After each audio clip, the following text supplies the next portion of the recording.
Hello বন্ধুগণ, আজকের বিষয় হচ্ছে ডাক্তার।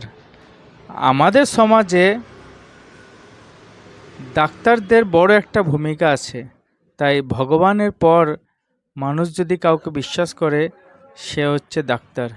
কিন্তু কিছু ডাক্তারবাবুরা সে বিশ্বাসটা রাখে না।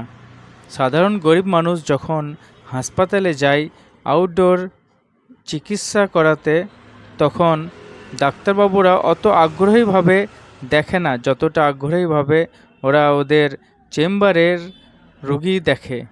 ফলে গরিব মানুষ আউটডোরে না গিয়ে সেই ডাক্তারদের চেম্বারে যায় 300 টাকা ফি নিয়ে। আর সেই ডাক্তাররা ফি এর সাথে সাথে এক্সট্রা কমিশনের জন্যে তাদের গাদা গাদা রিপোর্ট লিখে দেয়। তাই সে ডাক্তারদের কাছে একটাই অনুরোধ যে কিছু লেখার আগে অন্তত একবার সেই রোগীকে জিজ্ঞেস করবেন উনি কি করেন, ওনার রিপোর্টগুলি করার সামর্থ্য আছে কি নাই। ধন্যবাদ।